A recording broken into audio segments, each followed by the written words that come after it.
there, everyone. I'm tight. I'm upset.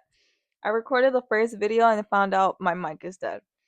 I just finished recording the second version of this video, and as soon as I finish stop recording, YouTube closes on me and the video is gone. So this is my third attempt, and this is the final one because this is gonna work. Manifestation. Demanding it. So I wanted to talk a little bit today about love, loving yourself, and getting out of survival mode. Many of us are in survival mode right now. And it's not to be in a form of toxic positivity where it's like everything is fine, everything is okay, none of the problems exist. Like, no, problems exist. It's okay. I mean, making sure that whatever you're doing is aligned with you so that you're not doing things that don't benefit you, like I was doing. So, yeah, I was in survival mode not long ago, and then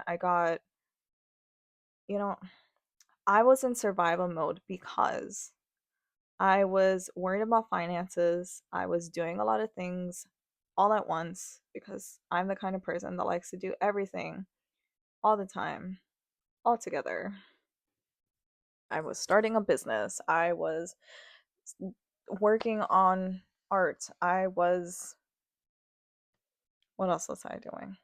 Saving, investing, spending. I was studying for myself. I was studying professionally so I could build skill sets and make money. I was doing the absolute most to the point where I wasn't sleeping regularly.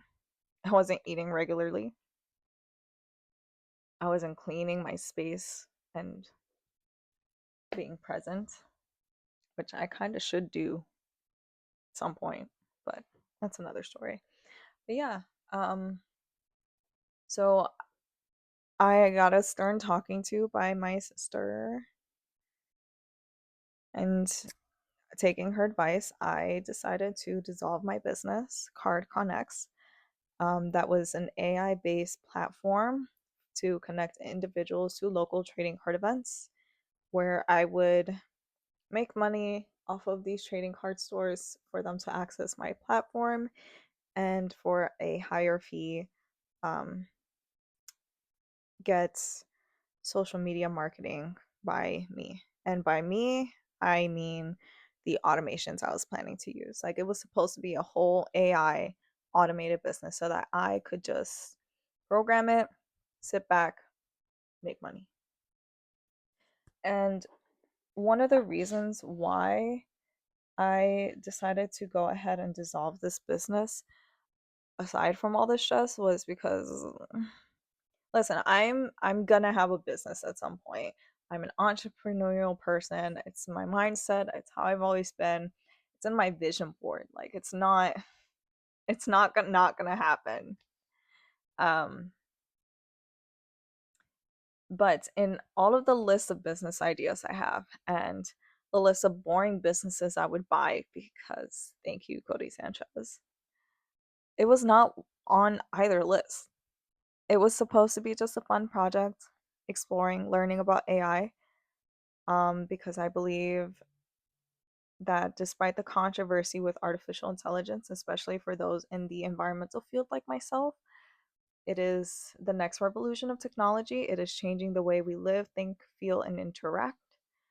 And I'm not trying to be left behind in this new bubble.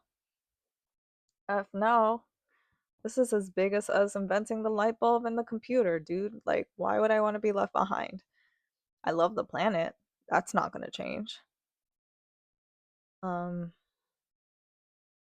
but when we first discovered fire, we didn't jump from building a fire to making lighters, right?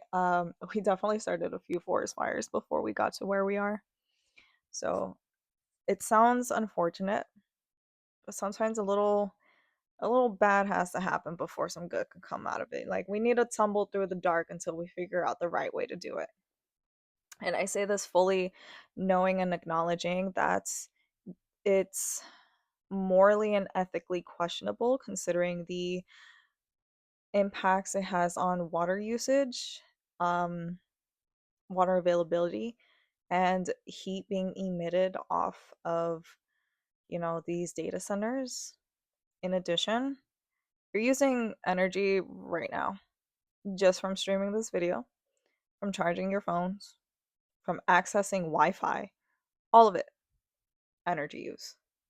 So it beckons the debate of, is the damage caused by artificial intelligence netting out the damage that we cause from using technology for much longer periods of time to accomplish something that artificial intelligence does within 5 to 15 minutes max? I don't have the data. I don't have the answers. I don't have the studies. I cannot tell you whether that is the case or not. I do think it's an interesting concept. But yeah, everything consumes energy, y'all. Like, and AI is not going anywhere. It's not going nowhere, honey. I hate to say it, but if I can just say, hey, Siri, or hey, Alexa, or hey, Google, I have to say it like this because I have all of those technologies listening to me. And get assistance on something, it is so integrated into our lives. If you think it's gonna stop and slow down, I'm so sorry to have to give you this rude awakening, but it's not. It's not. And why would we allow individuals with questionable ethics and morals be pioneers in this kind of technological space when there are people who are a little more grounded and sound in mind, um, who can very well take lead and take charge? Like, I think if environmentalists would be more open to being leaders in this and taking charge, I think we would come out a lot better than the other big tech mongrels or millionaires and billionaires, I guess, that currently run it. I don't have beef with the wealthy, okay? To be totally fair, like, I'm trying to be one of y'all. Why am I gonna hate on wealthy people like that? How do I ever expect to be wealthy if I'm like, the rich are terrible people? You need to be a terrible person to have money. Like, no. You're a terrible person because you're a terrible person, money or not. You can be broke and be a shitty person. Let's just be real. So having a nasty attitude about the wealthy is only going to keep you poor. I feel like this sounds so messed up, but like it's true. But yeah, let's refocus on the topic at hand. Love. Getting out of survival mode. So I dissolved my business. And as soon as I dissolved my business, my mindset went from, I need to be successful. I need to do this. I need to save up all the money. I need to pay off all my debt. I need to get my own place. I need to be more independent. I need to do everything. To, who's going to want to color? I wonder if I could do this art. I kind of want to read a book, not for skills. And any skills that I'm trying to get, it's not for money. It's just for funsies. Like, I just want to do things for funsies. I want to allow myself to just exist with no particular goal in mind except to see what comes out of it. Which is kind of why I disappeared off of social media for a little bit. I was having that identity crisis. I felt like I needed a plan. I needed to know exactly what I was doing, when I was doing it, how I was doing it, and what the end goal was. And that's great. That is very structured and awesome. Also, not a requirement. I'm giving myself more grace, y'all. It's good. Highly recommend it. And in that, I have not only continued studying all the things that I've wanted to, I've been more consistent with the gym. I'm eating healthier. I'm sleeping regularly again. And I've been creating so many arts. It's so fun. Oh my god. I got into textile art. Boom. Baby stroller blanket. Look at how cute, y'all. It's a little bubble blanket. and it's just for the baby stroller for this unborn child, my unborn niece. And like my coworker pointed out that the little white bubbles kind of look like little lamb heads, so I'm gonna sew little eyes on them, and I can't wait. It's gonna be so cute. Yes. And like I started painting, and like, okay, this is gonna get weird. I did this painting. I don't know what happened. I had no plan. I was just like, I know I want these things with shadows. I know I see this structure in my brain and I see this in the sky. And I just went with it. How did I come to making cloud like structures and a path that look like straight doo doo? Like this, I'm thinking about calling it Poop Planet, but that weirded me out so much because it's not my style at all. I had to make something realistic. I was like, I need to cue back into Earth because that was weird. I don't know where that came from. And I was a little sailboat. Mm, that was cute. Started touching my colored pencils pieces again. I submitted an art piece for an exhibition with the prompt of human connection and resilience in the age of AI. Ironic. Boom. Look at that. Fire. Right? Again, not typical of my style. Usually I'm like bubbles or like funky lines. I love the line work with this kind of shading. There's just something about it that acid really opened my mind up to. Like, I do not encourage drugs. I do not encourage drug use. I'm not saying go and drug. But what I am saying is that certain types of drugs can unlock certain things in you, and LSD and psilocybin unlocked my spirituality, my connection with divine and source, and with art. So this, like, all the lines and the shading, it's the same kind of style. The only difference is because it's watercolor pencils, I used water and I spread out the shading, and that's how I got here. But yeah, that's more of my normal style. And I've just been doing more like, oh, my little fat love pigeons. Aren't they so, they're so chunky. I love birds, y'all. Birds are great. If you haven't gotten into birding yet, highly recommend it. It's good for the soul. Like this is more of my style. The line work with the shading. I don't normally make it into shapes. Like it's usually just funky lines, but that's what I normally do. Yeah, I've just been this is the example I should have just shown you. Like that's me. That's all me. And LSD. Yeah. So I'm surprising myself more now that I'm not in survival mode. It's pretty great. Highly recommend it. Um and it's really just made me realize like I was just not happy with anything. I was not happy with, my god, how I was behaving, the things I was doing, the decisions I was making, the places I was going, the things I was doing, even in social settings, all of it. I was not happy. I was not in love with it. Now I'm getting there. And my social circle is shifting. I'm around more individuals who are artistically minded and also are entrepreneurial minded. Go figure. I'm eating normal again, sleeping normal again, mostly when I'm not staying up late to doodle. Um, and it just feels good. It feels good to give myself grace and to love that's gonna take time to get where I need to be. Um, and with all of that, I I mean, I've been listening to Miriam Balick. I don't know how to say her name right. The lady that was the actress in Big Bang Theory that was Sheldon's girlfriend, the neuroscientist, neurophysicist, neuroscientist. I forgot what she studied. She has a podcast that marries metaphysics with science and science and spirituality. That's how she describes it. And that's like the creme de la creme for me. Like I eat that up.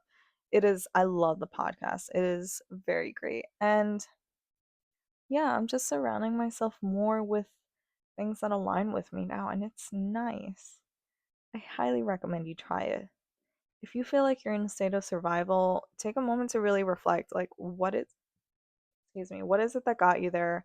How did you get there? Why are you there? And let's identify what the solutions are to bring your nervous system back to homeostasis. Now, if you need a little more than what I'm saying, I'm not a professional, I don't have certifications.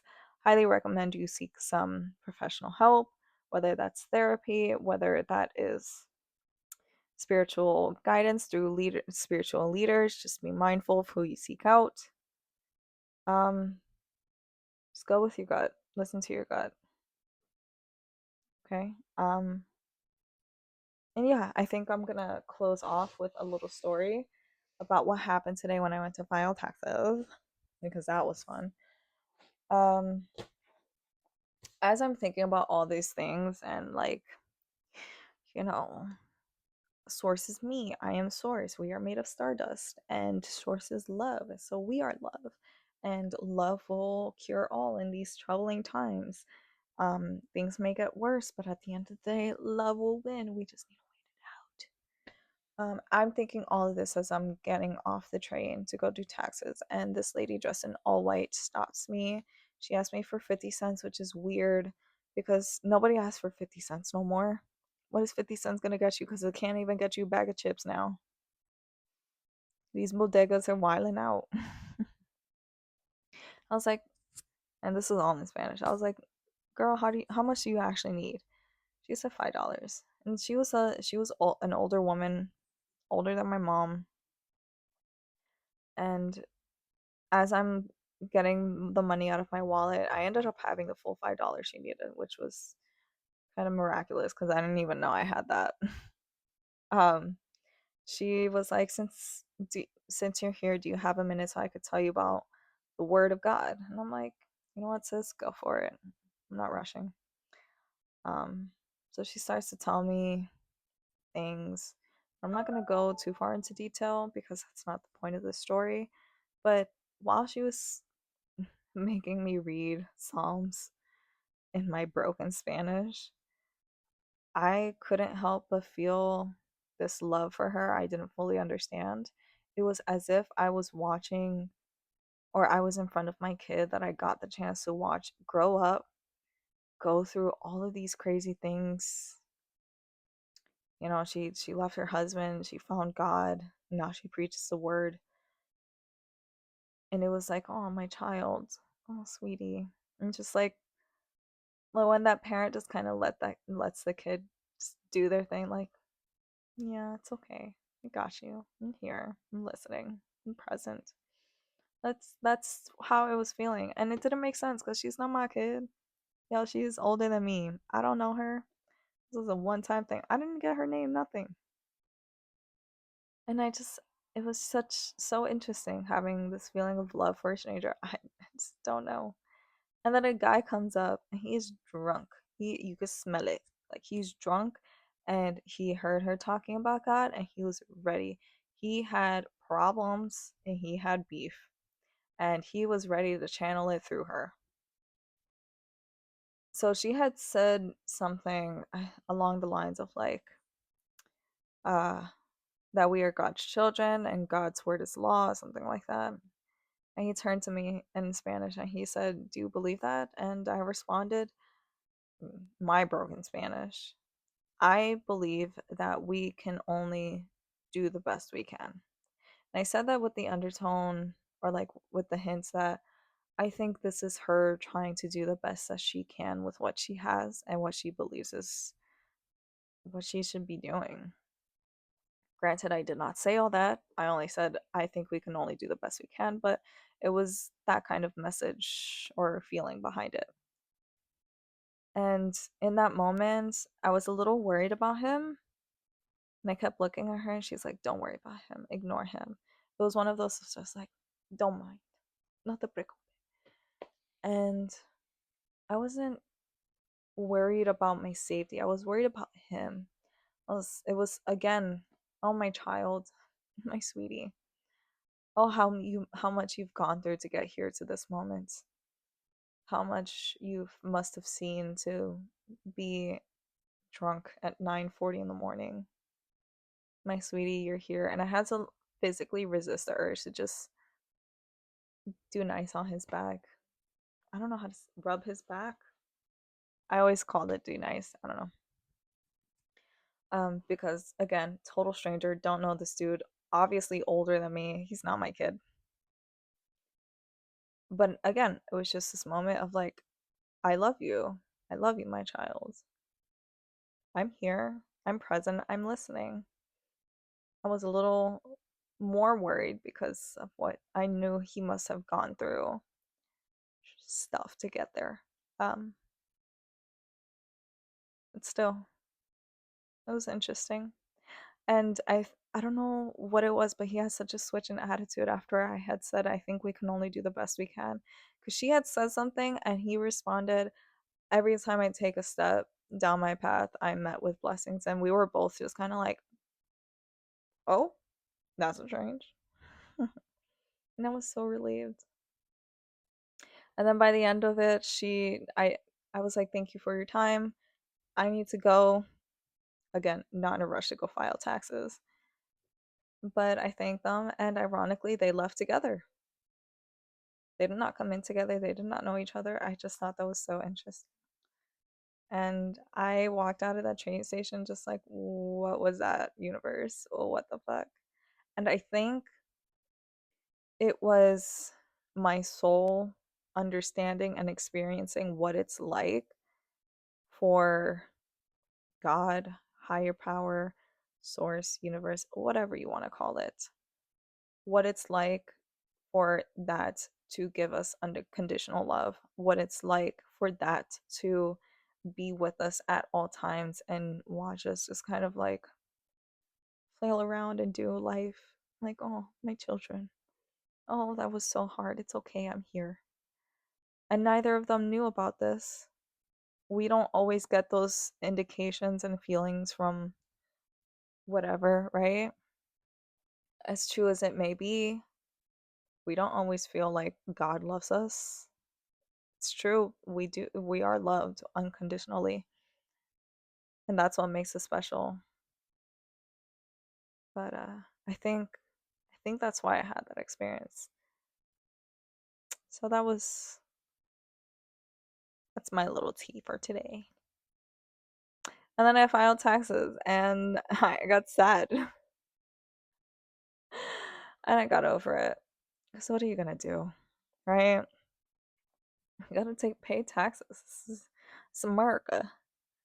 Isn't it funny how many people are like really going hoorah, like no taxation without representation? Like, boo boo. The people taxing us are our representatives. Like, that's no taxation without representation. That was when the British Parliament was taxing us, and we had no representation in the British Parliament as colonists back in the day. We're being taxed by our representatives. The only people who should be saying no taxation without representation, quite literally, are immigrants who are not here legally because they genuinely do not have representation. Immigrants that have been integrated into our country through the legal system, who have their citizenship and residencies, they're now being represented by the American government. So, yeah, they should be taxed. But I'm going to leave it at that because this is not a conversation about the controversial and taxes and immigration and stuff. But go with love for my fellow immigrants backed people, to remember together we are stronger. Juntos somos más fuertes, always. Remember, I love you. Thank you for being here. Thank you for getting this far. If you got this far, go ahead and drop a heart in the comments. Give it a like. Share it with somebody who might need it or just want something to listen to in the background. And subscribe for more. I will see you next time. Ciao, Bella.